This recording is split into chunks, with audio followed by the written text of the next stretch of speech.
Hello, friends, and welcome to the Exploring Washington State podcast. My name is Scott Cowan, and I'm the host of the show. Each episode, I have a conversation with an interesting guest who is living in or from Washington State. These are casual conversations with real and interesting people. I think you're going to like the show. So let's jump right in with today's guest. Well, Meghan, thanks for making the time today to sit down with me. Let me tell the audience what I know about you, and then you're going to fill in the blanks. Okay? All right. I know that you're an elopement photographer. I know that you're currently living in the Tacoma area. And I'm aware that you went to PLU. Yep. I'm also aware, because you told me you grew up in Quincy. So what do you want to talk about? Quincy, PLU, photography, Tacoma. For now, let's talk about photography. Awesome. All right. How did you get started in photography? And did you start this when you were in high school or something? Or what brought you into the world of photography? Well, I'd always known that I wanted to be an artist, but it was something that I didn't really like. I've always practiced art, but it was one of the professions that, probably shouldn't pursue that. So I went to college at PLU. I chose it because generally I liked it there, and they have a broad range of subjects that they're known for, doing well in. Mm-hmm. And after a year there, I decided, okay, yep, I actually do want to pursue art as a career. And it's been 10 years now. I'm totally kidding you. I really mean this completely in jest. PLU, going to be an artist. I'm sure your parents were thrilled.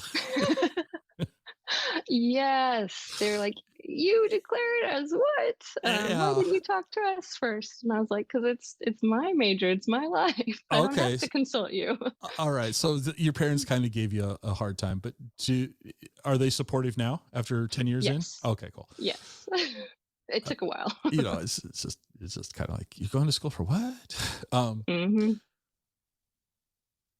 Well, before we unpack photography, I'd like to just dwell on PLU for a couple seconds. Sure. So I grew up less than 5 miles from the campus, long time ago, and we had to take horse and buggy to get there. So it did take us half the day to get to PLU.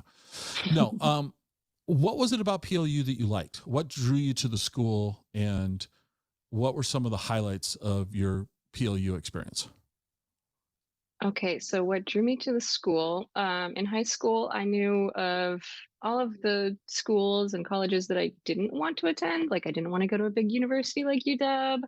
Okay. I grew up in Eastern Washington, so I didn't want to go to WSU or Central. And so I had slowly ruled out all of the main colleges in Washington. And my mom told me, hey, look at this one. And I saw it online, and I was like, yep, that's the one I want to go to. And they're like, don't you want to go see it first? And I was like, okay, but that's the one I'm going to go to.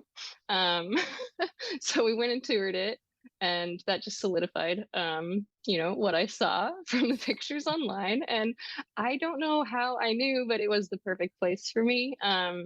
Even now, going back, it still feels like home. And okay. I don't know what makes it feel like that. Maybe just because I like being around trees and all of that. But the people there are so friendly. The class sizes are small. And yeah, it had a broad range of subjects that I could study, because I didn't know what I wanted to do in high school. Okay. Or at least, I thought I didn't. Okay. All right. Interesting. So like I said, I grew up 5 miles from there. So that was not a school for me. I did not want to go to PLU. I did not want to live at home. So I went to Central. So kind of, it's funny. We swapped places. Yeah. And I've heard very similar things from people about PLU. So, okay. All right. Yeah. So what did you end up majoring in? What was the official major?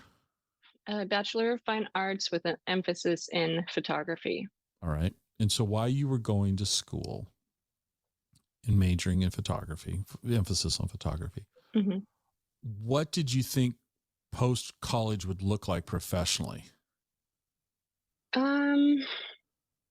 Yeah, that was scary to think about that.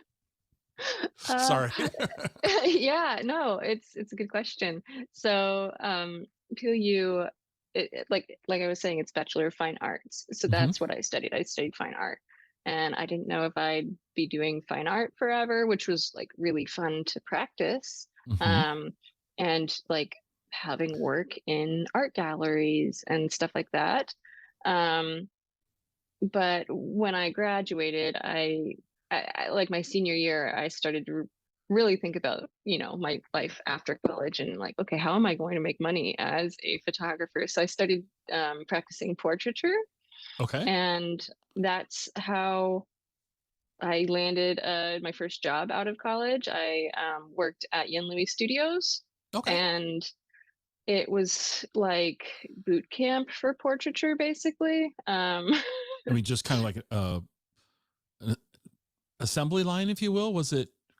Yeah, so generally their appointment slots are 20 minutes. If you've got like a really big group, they might give you 40, but everyone's are always running late. So whether you have a 20-minute appointment slot or not, like you've probably got 20 minutes to Hmm. photograph a family or their kids or whatever. Hmm. Um, and so you have to get really good shots in a very short amount of time. Hmm. And even though like the appointments had descriptions of what each appointment was, like this is a family of 4, they have 2 kids, sometimes it tells, like sometimes it would say like, okay, the kids are 1 year old and 3, and sometimes it wouldn't, and sometimes what we were told on the appointment sheet was incorrect.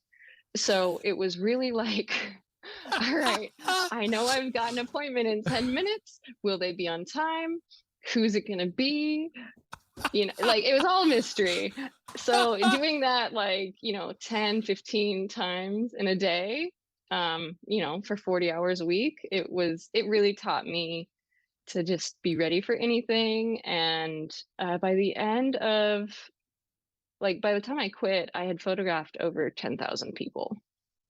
All right. So I've got questions about this. Sorry. I Yeah. warned you we might go down a rabbit hole. I've got questions. Okay. So to me, that seems like a very, assembly line sort of thing. Somebody's setting the appointments for you. The Smiths are coming in at 10 o'clock. They're going to be there till 10:20. You might get a break between 10:20 and 10:30. And at 10:30, the Jones are coming in, and you thought the Jones were a couple of 2, and you find out they've got 12 kids and a dog, and little Timmy's got a runny nose, and it's all of this stuff. Sounds fun. But was your job just, and I don't mean, so you were responsible for capturing the images. Was somebody else editing the images? Yeah. So my job was just to capture the images, and then they would go to a salesperson, and the salesperson, like I just drop off the SD card or Mm-hmm. the CF card. The salesperson downloads them and shows them to the family right then and there. They choose their package and like what prints they want or anything like that right then. And then they go home and come back, in like a couple weeks and pick up their pictures. So Okay. all I did was photograph. I didn't have to edit and I didn't have to sell, which is one of like the big perks Okay. of that job at the time. Now I'm like, oh, the selling part probably would have helped me, Okay. All right. Well, throughout we're my gonna get to career, that. but We're yeah, gonna get to that because it was I've got just questions there too. photography. Okay. So you've said you photographed 10,000 people, Hmm. and I hope you can play along. And I'm not trying to Okay. embarrass anyone. Like, I don't want names. I don't want you to Yeah. say it's Scott from Tacoma. But out of those 10,000 people, were there any really difficult people to work with? um Well, since like the time was so limited, and we did like senior photos for high school as well, those were always the ones that could be tricky because we told them like, you can bring up to 3 outfits. So at times they'd bring like an entire closet, which is fine because you got to like pick out whatever and you can help them. But then they'd spend like half the appointment changing or like Oh, fixing wow. their hair up and stuff, and it's like, oh, like I've only got 20 minutes to Right. shoot this, and you just spent half the time in the changing room, but I still have to get a good amount of No photos. pressure on So you. No pressure. yeah, like Wow. those were always the hardest. Okay. So what's the biggest takeaway that you have from your time there? Oh, ooh, okay. So I'm very introverted. Um, and so I say it was like portrait boot camp. So Hmm. not only did I photograph thousands of people and just get to practice that, but it was like practicing how to talk to people and Okay. how to make them feel comfortable in front of a camera, which I definitely would not have as much experience or be as comfortable doing if I hadn't had that experience first. Okay. That's brilliant. I mean, you're right. After 10,000, well, you didn't do 10,000 reps in the sense that you didn't just photograph one person at a time, but you had thousands of appointments. You learned, I'm going to guess, how to establish rapport very quickly, hopefully, Hmm. and to help people become like, there's no way you could take a good photograph of me in 20 minutes. There's just, you couldn't do it because I'm terrified of the camera. I hate having my picture taken. So unless you just got dumb luck and snap something and I happen to look presentable in that second, I would feel sorry for you to have that task with me. So you left there. What did you do after you left that first job? Is that when you Well, opened up your own thing? it took me about a year before I opened up my own business because I was just really burnt out. Okay. The schedule at Yenlui was pretty crazy, so I was working evenings and weekends and holidays because that's when families are free to go take Right. pictures. Right. So I just wanted a job that wasn't going to ask me to work on weekends and evenings and holidays. Um, so I started nannying. My Oh, I have a background like all throughout high school. I worked as a lifeguard and like in schools and stuff like that. So I had a lot of childcare background. okay. So it was a very easy transition. And my sister had actually nannied throughout college and was like, "Hey, it pays well." So I could make the same amount of money, if not more, nannying than doing photography, and I don't have to work on weekends and holidays. So I was sold. Okay. Um, then about a year later, I agreed to photograph a friend's wedding. And the day before, the day before the wedding, I was like, "Oh man, why did I agree to this? This sucks. I don't want to do this." But of course, I had to show up, um, right? Yep. Yep. You kind of do. Okay. So I showed up, photographed the wedding, and had a great time. And remembered like, oh, I do like photography. I'm no longer tired of it. So then I set up my own shop because people, kept asking me to do photos for them. So when you set up your own shop, did you start with this elopement photography, or what was your shop? What was your, would you, anybody and everyone, or what were you trying to focus on? Yeah, it was more like anyone and everyone. I Okay. had All right. no idea what I wanted to photograph, really. Okay. I figured I'd do weddings because, it seemed like that's where you could actually make a living off of. And I was tired of photographing families um, in the studio. So my goal was to not photograph people in a studio setting. Okay. Just, I like the outdoors and it's cheaper because you don't have to have a studio Mm-hmm. Mm-hmm. That makes sense. or even like rent a studio, all of that. So that's how I started. And about 5 years ago, I started hiking just for fun and getting outdoors a lot, lots of road trips and stuff like that. And every time I'd get to the top of a hike, I'd be like, it's so pretty up here. I wish someone would, like, I wish I could take photos of someone up here. Meanwhile, everyone's like trying to take decent selfies, on their hikes. And it took me a couple years of hiking to realize I can combine my passion for the outdoors with my photography business. And that's how I kind of, went the adventure elopement route. Okay. So I'm on your website Okay. and I'm scrolling around looking at some pictures. And I gotta tell you, notice I'm smiling. I'm looking at this picture of this bride and groom climbing up a rock face. Oh, yeah. She's in her dress. He's in slacks, vest, tie. I don't know. Is it the same people walking across the waterfall? I'm looking at all of this and I'm Oh, going, different people, but I yeah. don't get this. I don't, I mean, the fact, okay. And I'm saying this tongue in cheek. Okay. Okay, First yeah. off, my idea of a hike is climbing the stairs from my office to my house. I mean, I'm an indoor guy. So outdoor stuff, I love people's passion for it and it's beautiful. I just don't see myself in these pictures. Okay. Yeah. So I'm looking at this and I'm laughing because brides have a reputation of being a little emotional on wedding days. Fair or unfair? I mean, I'm not, Yeah. the bridezilla is a word that's, made it to the public vernacular. And I'm looking at this woman. I don't know anything about her. She's climbing with a rope harness or a rope around her in a wedding dress. Yeah. And all I can say is nothing could go wrong here. Nothing. This is perfect. What on earth motivates people to do this? I mean, the photos are cool. I mean, they're beautiful. And I get it to a point, but I'm like, so you're married? Yeah. If you don't mind me asking. And did you get married in a traditional setting or did you get married?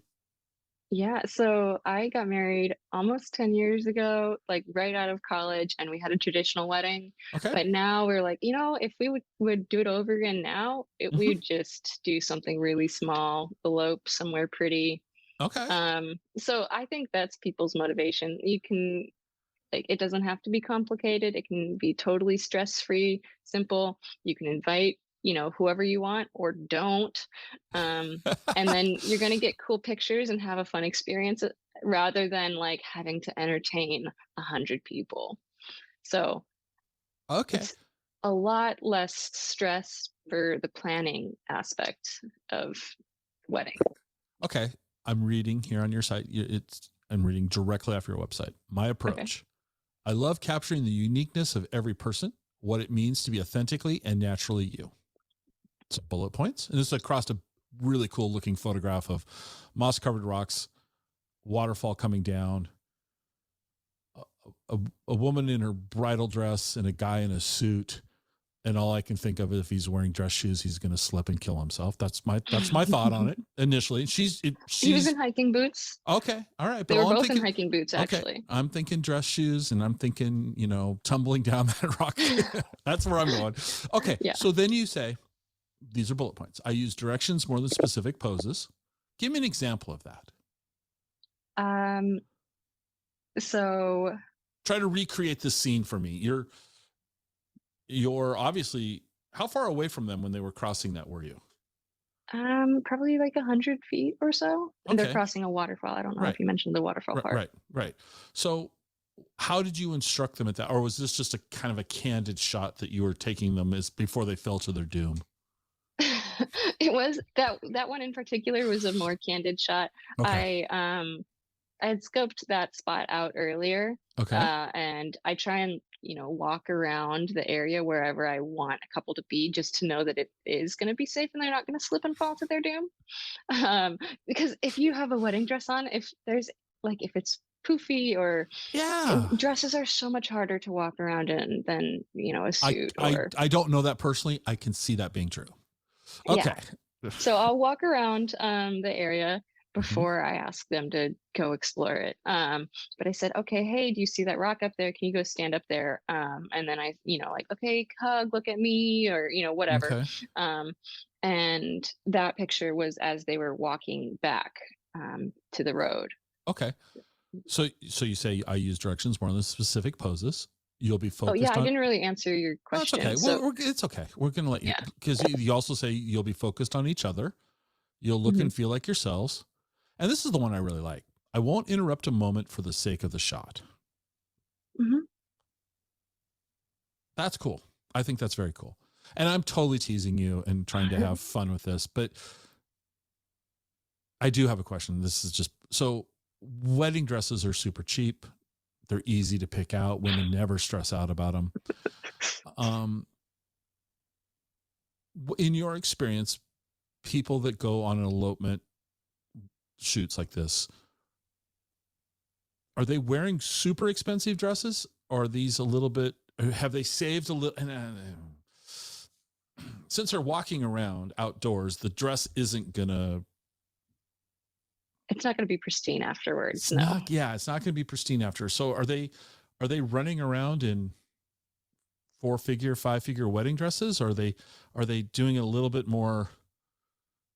I have had brides purchase dresses for like 80, maybe $100, like that rock climbing one you talked about. Mm-hmm. That couple, that was like a COVID wedding. They had planned a whole wedding. Okay. And then COVID hit, and they were like, you know what? We only planned the wedding because our parents wanted us to. We Okay. really just want to elope, and they met rock climbing. So that's why they rock Okay. climbed for their wedding. They climbed Okay. up that edge of the cliff and then had their ceremony on the edge of the cliff overlooking the Puget Sound and the San Juan Islands. Very cool. That's very cool. But yeah, so she had a dress for her wedding picked out, but it was going to be hard to rock climb in. So she bought another one online for, like $80 or something like that, and climbed in it. And like she snagged some of the fabric on the way up and was like, oh, it's snagged. And oh, well, Right. that's it.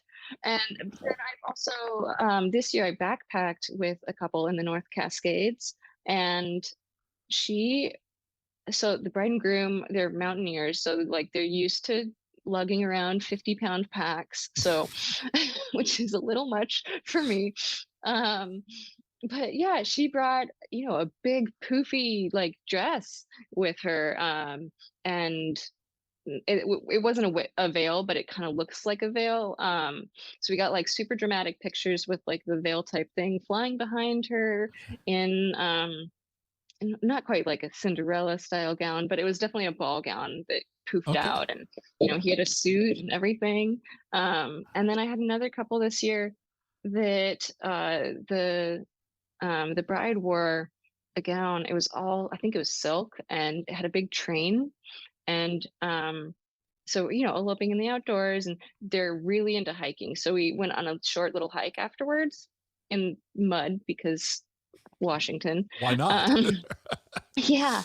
And so like the train of her dress was just brown by the end of it. And she's like, oh, my seamstress is going to laugh so hard when we get back.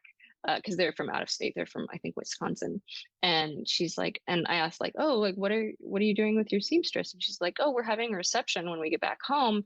And I told my seamstress that I'm going to chop off the dress when we get back. And now she's going to understand why. So she's just going to like make it a cocktail dress and chop off the muddy part of the dress and have a new dress for their reception. Oh my gosh. I don't know why I didn't think of this before, but my wife's niece is an avid outdoors person. And her husband used to be a videographer for National Geographic. Oh, cool. Okay. Does beautiful work. They got married at the Mendenhall Glacier in Alaska. Wow. And so there's these photographs, and my wife didn't go to the wedding, but her sister and her brother-in-law, they hiked into the Mendenhall Glacier. And I remember there's this, which is a visually stunning thing, right? And there's this picture of her standing in her, and she hiked in. I don't think she was wearing the dress to hike in, but she's wearing like hiking, like rubber boots underneath the dress. And there's this picture with, you could see the boot and the dress. So it was really, really kind of funny, but they loved it. Okay. So I'm just teasing you. I mean, I think it's kind of cool. I love the fact that like the couple the photo I'm looking at, you're telling me they rock climbers, they're climbing, that's cool. When we talked before though, you said something that I thought I was very unexpected by this when you told me that people are coming here to Washington State from, you mentioned just a few seconds ago, Wisconsin, for example. And in some cases, they've never been to the place that they're having the wedding at. Yeah. Oh, sorry, there's sirens at my window. You're okay. You live in Yeah. Tacoma. No, just kidding. So how involved are you then as the photographer in picking locations? Because you said earlier you like to go and hike around and see, like, kind of in your mind go, oh, we could take a picture of them over here, and as they're coming across the, blah blah blah. You're kind of laying it out in your head. But yeah. So if somebody's never been somewhere, right, and they're looking at pictures Mhm. on somebody's Instagram or some, and they're like, oh, that's beautiful, I want to go there. And so walk me through that. Are they calling you up or on your website saying, hi, we'd like to elope in Washington State, please help us find a cool spot? That's pretty much it. About half of the couples I work with are from out of state, Uh-huh. and Wow. about gosh, probably like 75% of the couples I work with are like, oh, we know that we want to elope in Washington, but we don't know where. Like, we just want to elope somewhere pretty. Help us. And I'll help them narrow it down. Like, okay, are you thinking like mountains or the beach? Like, what's what do you Wow. have in mind? And I will give them a list of recommendations that are like specific to them. Mm-hmm. So if it's mountains, but they don't want to hike, or maybe they have 15 guests coming, Right. which is a pretty decent amount to, have in the wilderness getting married. Mm-hmm. Um, Mm-hmm. so yeah, I help them plan everything from like where they can elope to if they're going to need special use permits, which is basically just a permit to get married, in the national parks or Right. national forests, other places. So I help them figure out all the details, which is a lot more complicated than it sounds No, it because sounds incredibly complicated. So if it's more complicated, that's like, now you're a rocket scientist. yeah, it's There's very seasonal here. yeah. Well, okay. So a couple of things that pop into my brain. Our weather Okay. is super predictable. Yeah. Have you had any shoots go wrong because of weather? Okay. So I wouldn't say wrong, but I definitely educate and prepare my couples to know what to expect. Okay. I had one couple, they wanted to elope on the Olympic coast, like on a beach in spring. I think it was April. Mm-hmm. And I was like, okay, so are you familiar with the weather here? It's probably going to be raining. And they were like, yes, that's exactly what we want. We want moody Pacific Northwest weather.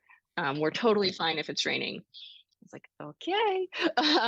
So it definitely rained on their wedding day, and they were totally fine and happy with it. And that's that. But in other scenarios, one of the locations I wanted to shoot or had recommended a couple to get married at this past year, we had so much snowpack that it melted out like 2 or 3 weeks later than it usually does. Mm-hmm. So I had to, tell them like, hey, if you want to elope at this place, it's going like we can still get there and we can still do it there, but it's going to have snow. You're going to be walking on snow and Right.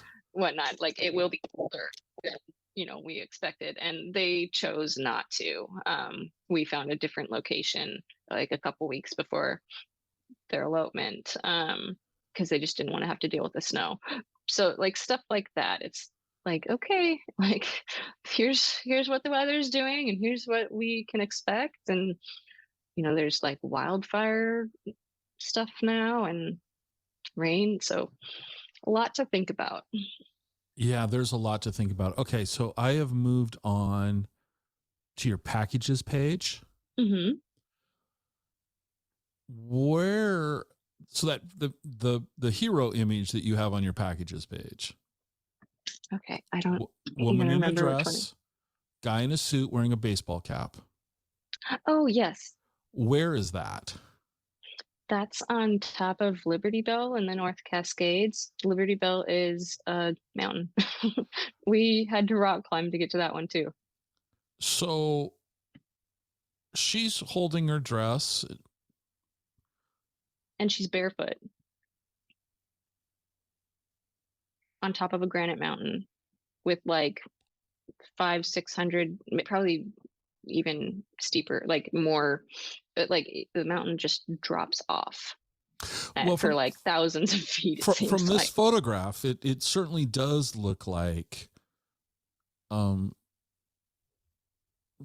again, I emphasize the stairs to my house are scary to me. So this looks terrifying. Wow. Okay. So you're looking at that, and then I'm looking at some other photographs that you have here, and you lay out in really interesting detail, frankly, what you do and what's included. And I think that's really kind of awesome. You also have Thank okay. you. So I'm scrolling through. You kind of have well, it's a video, but it's more like it's animation of a couple embracing. Yeah, it's a GIF, I Yeah, think is. yeah. But then below that, you have another picture of another couple, guy in a suit. She's wearing more of like a ball gown looking dress. Where's that one That's the at? backpacking.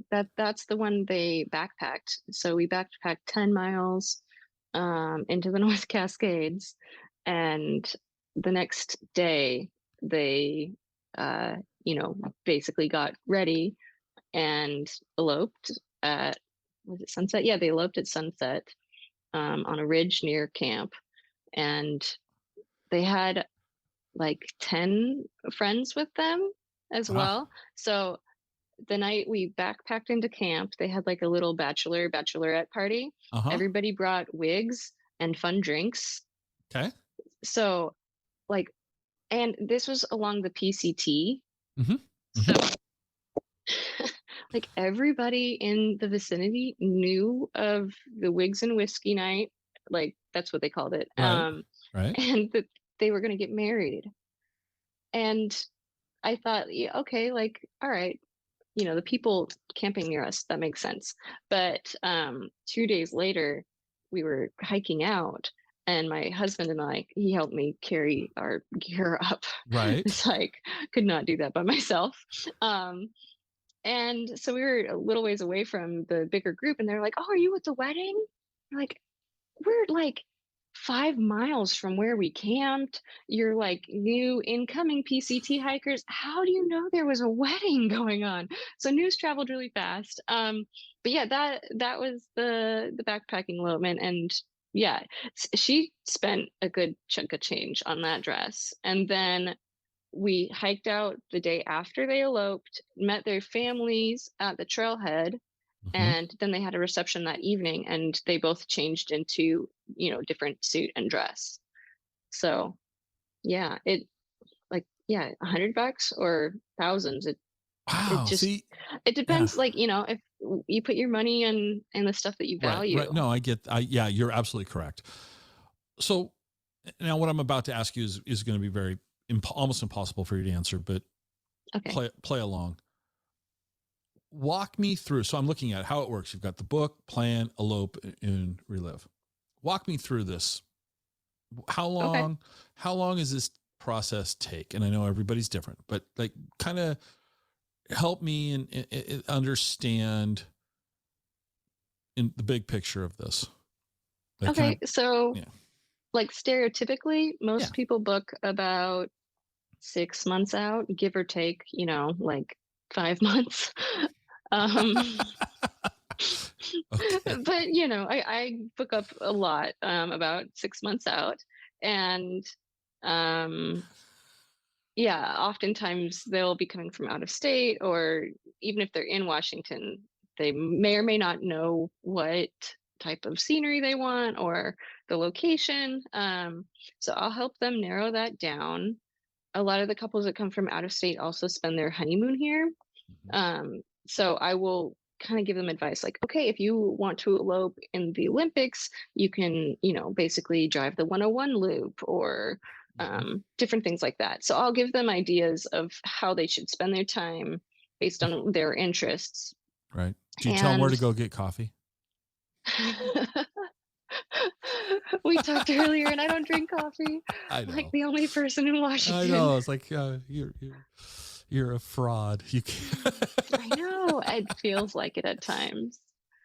So Yeah. how long? Sorry, how long does it typically take to go from initial contact where they say, "Hey, we want to work with you," to planning at least the location? Like once they book, I'll send them the locations in like about a week or two. Like it depends on how fast they correspond. Mm-hmm. But I'll get their location list to them within a couple weeks, and then usually it takes them like a week or two to decide and narrow it down. Mm-hmm.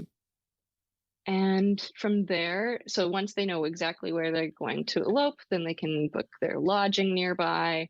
Then, then I can recommend other vendors. If they choose to hire other vendors, then I can recommend people who are local to that area so they don't have to pay travel fees. Mm-hmm.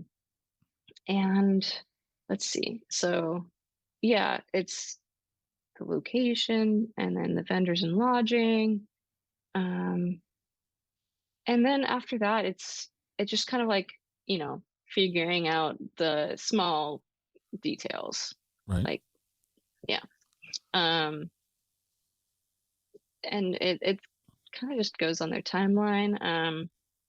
The shortest I've ever planned an elopement was, I think it was 14 days. Wow. Okay.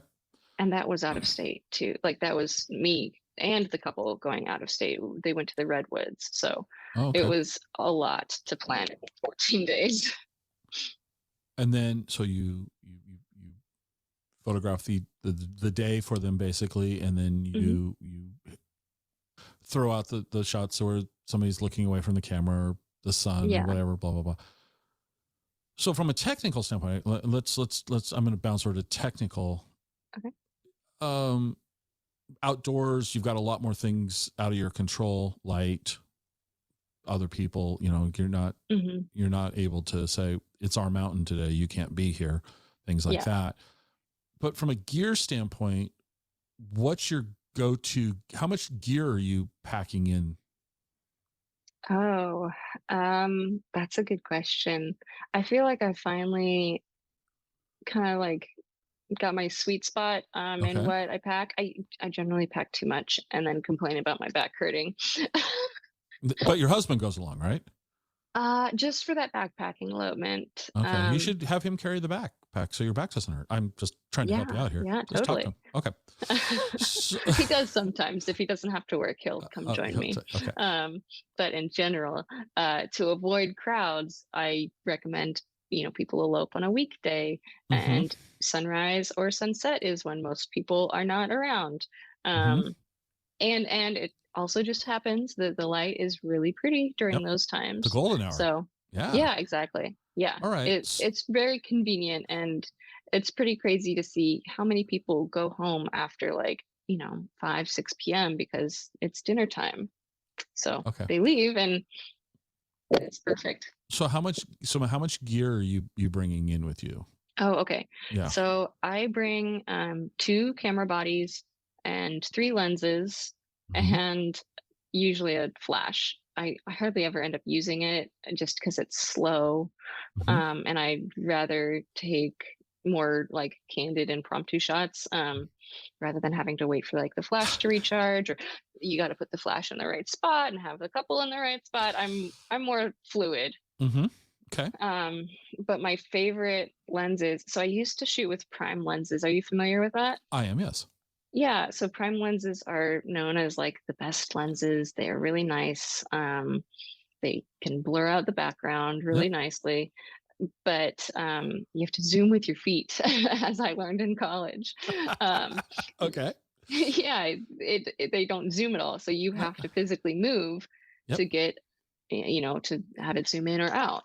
But with adventure elopements, I have really loved, I've got a 24-70, which is pretty wide, and then it kind of zooms in to be a nice portrait lens, and 70-200, which zooms in really, really close. And the longer lenses, like 200, the bigger the number, the longer the lens. So the long ones compress everything in the shot. So it makes it like, so you know how people always say the camera adds 10 pounds? Those cameras probably have wide angle lenses. Because if you're shooting wide angle lens, everything gets a little wider. So Mhm. yeah, it might add 10 pounds. This is a wide angle lens I'm using today. Just Yeah, exactly. Um, so the longer lenses compress everything. So it rather than making it wider, it just kind of makes people thinner ish, mhm, mhm. um more like true to what they actually look like. Right. So it's really nice for portraits, and it since it compresses things, it makes things that are in the background look much closer and bigger. Mhm. So that's how you get those shots with mountains like looming in the backgrounds, and the mountain just looks so impressive. The wide angle shots, it's like, oh, they look far away and small, which can Right. be fun, but the 70 to 200 is my favorite, just because it's like, the mountains are right there, and it's as close as it looks in the picture as it does to the eye.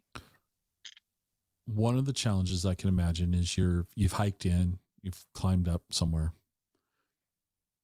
This is not a time for equipment failure. This isn't a time to go, oh, I didn't bring a battery, or my battery's dead and I don't have a second battery. So how Yes. much redundancy are you packing with you? So that's one reason why I pack more than one camera body and more than, even one or two lenses, Mm-hmm. is because in case something fails, I have a backup.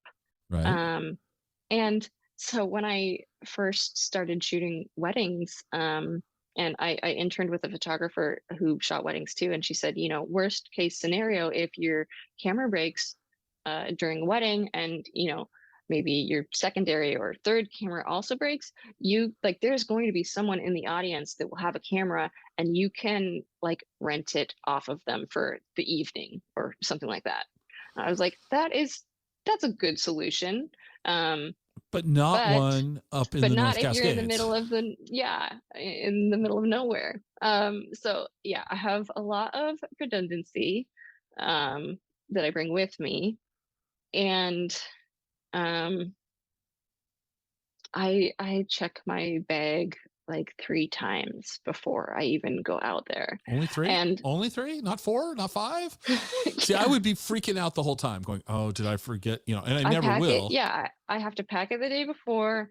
I check it before it goes into the car, and like, uh, and then if I used to not pack my bag the day before, but then I'd have nightmares that I forgot something. So Mm-hmm. I have to pack it so I don't have nightmares and I can sleep the night before the shoot.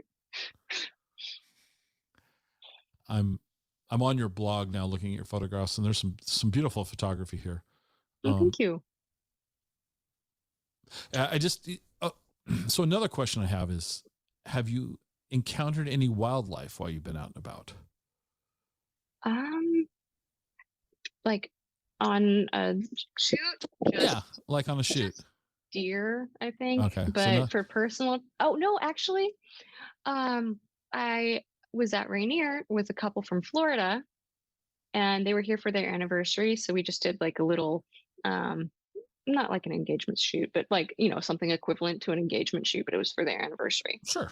And on the walk back to the cars, um, we saw a deer. They were so excited about that. The deer was like 3 feet away, and they were freaking out, Uh huh. like in a good Yeah, in a freak good way. out In a good way. way. Yeah. Um, just so excited. And I was telling them like, oh, we didn't see it this time, but sometimes there's marmots up here. They're really cool. They just scream. And they eat flowers, and that's about it. They're like a giant, like, if you could like triple the size of a chipmunk, Mm-hmm. or maybe Mm-hmm. even bigger, like, that's what they are. Yeah. And so they're like, oh, that's so cool. We were walking back to the parking lot, and I was looking down at my camera, looking at some of the shots I captured. And I don't know where she was looking, but the guy was like, I think I just saw a bear. And his wife said, no, you didn't. It was probably just the animal she was just telling us about that. Like it was probably just a marmot. Like, well, how big are they? And I was like, oh, like the size of a small, like a very large rodent. Yeah. It's a It's like, cat. no, Like, this was bigger than that.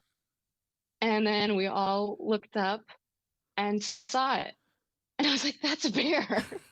And that was the first time I'd ever seen a bear, actually, in the parking lot at Mount Rainier. Um, and so, we just gave it a wide berth of space and walked around it. But yeah, like, guy was like, I think I saw a bear. I think I And saw a of course, bear. we didn't believe him until we saw it ourselves. Yeah, that's not a marmot. That's a bear. Okay. Yeah, a little bigger than a marmot. A little bigger than a marmot. Yeah. And so now I'm going to ask you, these are opinion questions. So there's no right or wrong answers here. Okay. Okay.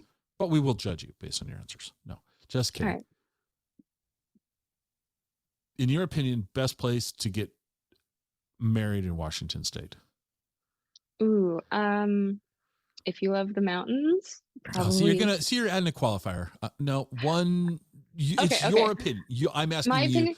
your Okay, well, opinion. I love mountains, so Okay. I would choose the Mount Baker area. Okay, where specifically? Where in Near Baker? near Artist Point. So Mount Baker, like you go up the highway, Mm-hmm. and if you go all the way till it ends, there's a parking lot there, and you're surrounded by mountains. Yep. So if you hike, you can get even better views, but you don't have to because it's gorgeous right from the parking lot. Right from the parking lot. Yeah. So that's your go-to. That's like number one. Mm-hmm. All right. Yeah. I probably. don't like mountains. You don't like mountains? No, I do, but okay. Oh. I don't like mountains. But if you didn't, if I didn't, so where else? Like the Olympic coast on the beach is gorgeous. Like you can't go wrong with any of the beaches there. Mm-hmm. Or like the rainforest, the waterfalls. There's so many good waterfalls here in Washington. Okay. So you've got your pick of landscape. Okay, now putting you on the spot even more because you kind of just said everybody. I mean, you didn't say you didn't surprise me with those answers. Okay. Mm-hmm. Yeah. And great answers, but you just didn't surprise me. Now I want you to surprise me. Where's a spot? Like where's a spot that's just not something that you think I'm going to go, oh yeah, that makes sense. Give me something off the beaten path, if you will. Like, so this past summer, it was spring. My husband and I backpacked to a town called Stehekin. Have you heard of it? You're in Eastern Washington. I live pretty close to it. Yeah, everybody on this side of the mountain is like, "You're going where?" Where? Norway. Yeah. So we ferried halfway there, got dropped off, and then backpacked like 17, 18 miles into town. Mm-hmm. And it's basically the southern part of the North Cascades. And it's so incredibly beautiful. I actually gained weight on that backpacking trip because the bakery is so good. Like, how can you gain weight on a backpacking trip? I was just, honestly, I don't believe you. Yeah. I mean, we hiked about 20 miles and then we biked about 20 miles and I gained weight because the bakery was amazing. How was the coffee? Oh, no coffee. No. And before we went, I thought, oh, this bakery has a captive audience. There's nowhere else to eat, like it can't be as good as everybody says online. Oh my God. No, it's amazing. Okay. But the scenery there is incredibly beautiful. And I think the journey there, because you either have to ferry or fly in, and there's no cell reception there. Right. So it's like a little oasis, and the journey there just like helps you get into this mindset of like, I'm going to unplug and relax. And it was the best way to start summer. Okay. So like, it's one of my bucket list items now. I want to photograph an elopement there. It's just incredibly beautiful. And I felt like being there was kind of like being on island time in Hawaii. Everything was just slower and you were just noticing like, oh, there's hawks and eagles flying over the lake. And it was just super beautiful, lots of things to do. And That's one spot I want to go to that's not as well known. All right. Now, this is vitally important. Okay. You can only have one thing at the bakery. What's it going to be? Oh gosh. Only one. Well, and their menu changes every day. No, only one. Okay, I don't remember what it was called, but it was like, oh no, I do. Okay, it was called a Carmelita. Okay. And it's just, I don't know, they make it on like a sheet pan and cut it into squares, and it tasted like something my mom made when I was a kid. We called it caramel chewies when I was younger. They looked very unappetizing, but they were incredibly delicious. So, Carmelita tasted like my childhood. Cool. That's a great reference. Where do you think, now they're going the opposite direction. Okay. Where's a place that's overdone for this type of work? Like, oh, go I got ahead. an answer. All right. What's, in your opinion, what's overdone?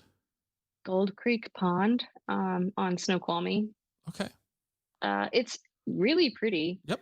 And it's the little pond lake, it's a tiny lake, it's a pond, surrounded by mountains, and it's really beautiful. And since it's so easy to get to, there's always people at it, and there's always someone photographing there. So if you wanted to get your pictures done there, like, you're never gonna have the place to yourself, which is what a lot of my couples who are eloping want. They want a little more seclusion and privacy. They don't want to say their vows in front of 20 people. That's why they're not getting married traditionally, like a traditional wedding. So yeah, if like doing it for like an engagement shoot, fine, like whatever. You're still not gonna. You're gonna be like taking pictures. So who's that person in the background? Who's that? Yeah, exactly. Like, well, let's wait for them to walk by. Okay. But yeah, it's not the place to go if you want seclusion and privacy, but it is still really beautiful. No, I'm not. And you can get there year round. So like, there's a lot of pluses to it, but. Well, I think that's one of the reasons why it's so popular. It's because it is a good looking spot. It's easy, and it's easy to get to. It's easy to get to. It's close to Seattle. Yep. So yeah, not everybody wants to drive 3 hours to get to pretty spots. No, and not everybody wants to hike in 10 or 15 miles either. So you just said something though that I hadn't thought about this. So I've been thinking the whole time that it's, you, bride and groom, the couple getting married, maybe a couple of friends. But who's officiating these? Oh, okay. So Washington has some fun laws. You do need an officiant and 2 witnesses to legally get married in Washington. Okay. So sometimes they will have a friend officiate, sometimes they'll hire someone. But Washington also has a law that says if if you've got your marriage license, you've applied for that already, and you say your intent to be married together, basically you say your wedding vows in front of someone who is ordained, they can like sign off on all the legal paperwork. So you can self-solemnize and do the vows all by yourself. As long as the person who's ordained overhears, then that's fine. That counts as your officiant. So a lot of my couples who want to just say their own vows have me sign off. I'm ordained. It's free to do it online. Right. Takes very little effort. So I'm ordained, and then I'll just sign off on all the legal paperwork and turn it in for them. And then if they have guests with them, those will be the witness signatures they get. And I'm photographing one this Saturday. I'm going to, be the officiant, and, not really officiate, just hear them say they want to get married and sign off on it. And then they're going to go find strangers to sign as the witnesses. Okay. All right. So yeah, there's a lot of ways to do it. Yeah. So I normally ask my guests, coffee, but you've already just taken that whole segment of my show and just ruined it for me. So I have to come up with something else. And based on our earlier conversation that we had, where you kind of played along with the coffee thing for me, but you recommended a bakery in the Tacoma area. So I've It got, also serves coffee I know, for but so I'm going to ask you, this is the last question I'm going to ask you. all right. Cake or pie, and why? Generally I would choose cake because I like chocolate. So like the more chocolate you can add to something, the better. Okay. Pie usually doesn't have chocolate, Okay. so I choose cake. Okay, that's a completely fair answer. I stole that question from somebody else, and I really am having fun asking it because I think you were like the most concise person. So Mm. everybody else is like, bouncing around. Well, but so it's been kind of fun. All right. I lied. I have one last question. What didn't we talk about that we should have talked about? Mm. Um, oh, in our conversation earlier, you asked me to share about any unplanned Oh yeah, surprises. that's a great one. Let's do that. So about like one elopement or wedding every year for like probably my entire career, like about 10 years Mm-hmm. um, of photographing weddings and elopements. There's been at least one bride every year that has to be sewn into her dress.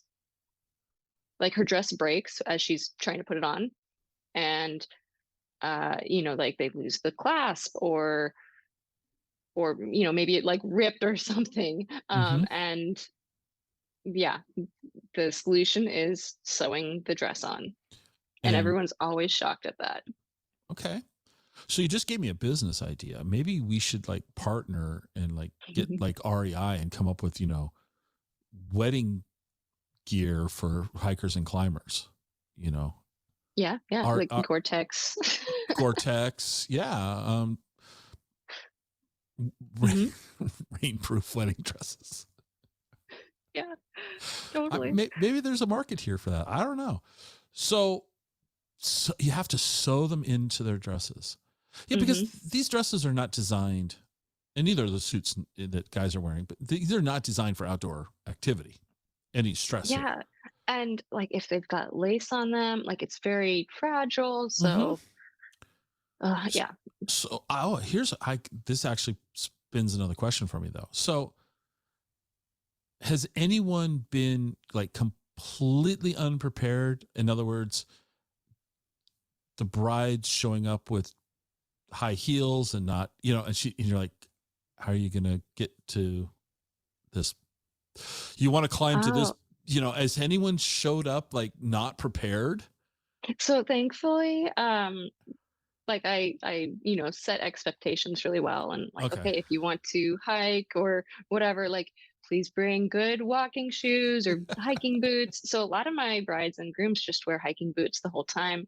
Okay. And then there's like, some people that are like, no, I love shoes. I have to wear, my heels for the ceremony. Mm-hmm.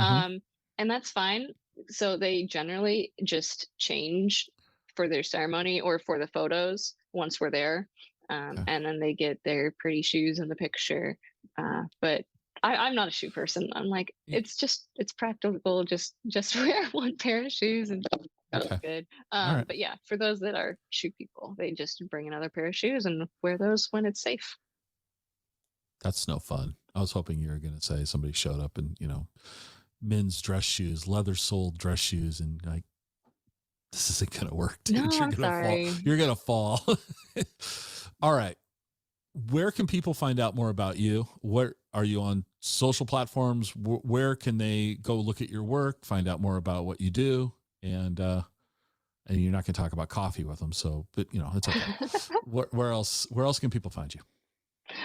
So my website is Lane Photography. That's the letter M as in Megan, Laine, Okay. photography.com. And then that's where I'm at on Facebook and Instagram as well. Just Lane Photography. Where do you hang out more, Facebook or Instagram? Instagram. Okay. It's way more fun. Yeah, I agree. So I encourage everyone, you guys go check out the website because you got some great photography. I like your blog. I like how Oh, you're thanks. talking. I like how you're talking about these things. I'm Yeah, I've looking got at a bunch of planning tips on there. yeah, you do. And you've got this one article called North Cascades Hiking Elopement, Bride and Groom. She looks like her dress is just, the bottom of the dress is just trashed. It's dirty. Hmm. And That's the one that's gonna, like, she cut it off for the reception back home. really? Yeah. And I just clicked into the photographs or the on the blog. Wow. I'm so once again, I have to say, my idea of outdoors is indoors, but they got the cloud coming in. She's got to be freezing. That's all I can say. So she was wearing leggings on underneath her dress. Okay. So like the only thing that was exposed was her arms. And again, like I always warn them, like, okay, it's gonna be a lot colder, especially at sunset. If there's wind chill at all, like you're gonna freeze. So please, please, please bring a coat, bring leggings, all of that. And she carried her coat around with us on the hike Okay. that we did after that ceremony. And I had like we were I was like, okay, is there any other shots you want? Like, we're gonna head back to the cars and that's gonna be it. Like, this is it. And she's like, oh, I get one picture with my coat on because all my friends back home aren't gonna believe that it was cold here. And that was, she put her coat on for the picture, but apparently she was not cold. And Wow. I guess, I mean, maybe being from Wisconsin, they're used to colder temps, but I was cold. I had a coat on that whole Yeah. time. Yeah. But no, she just carried it because she wasn't cold. All right. Well, in the show notes, we'll put a link to your website so that people Okay. can easily click on that. So, thank you for taking the time to put up with me today, and kind of in jest poke fun at the concept of elopement photography. I'm not poking Yeah. fun at it. I'm poking fun at the people that want to do this. Yeah. I mean, it is kind of like it can be ridiculous. Sometimes it's just really sensible. Like, oh, I don't like planning, or, it's more cost effective. And other times, like the couple that backpacked, like that was excessive. Like backpack 10 miles for your ceremony, and then 10 miles out and have a reception. Like, that was a lot more planning than just a traditional wedding would be. So Right. Now I'm on your site, and I don't know how I clicked on this, but I want to bring up something. This is important. okay. So you have a logo here that says "Leave no trace, aware photographer." Yeah. Let's because I think that's something that, well, there's a lot of people that practice leave no trace. There's a lot of people that should be practicing leave no trace. Yeah, there's a lot of people that don't. So we're not gonna I don't want to, I'm not trying to be judgmental. So what does leave no trace, aware photographer, what does that mean? I mean, I think I know what that means, but let's hear it from you. What did you So yeah. like leave no trace is basically rules for how to behave in the wilderness, so in our national parks and forests, and like even state parks to an extent. It means like you should be staying on paths, not wandering off through meadows, because in places like Rainier, like you're going to get yelled at and even fined if you walk through a meadow because you're trampling the wildflowers. They've only got a few months to grow. And because, if you walk on them, you're killing them, and potentially for forever. So being a leave no trace aware photographer is just, it's saying like, okay, I know what the rules are. I'm going to help educate my couples on how we can follow them, and basically just follow all of the rules. In some locations, like the Mount Baker area, you can't take flowers in there. You can't take live ones, dried ones, or cut. So like your options for a bouquet in that area are you can have fake flowers and that's it. Oh, wow.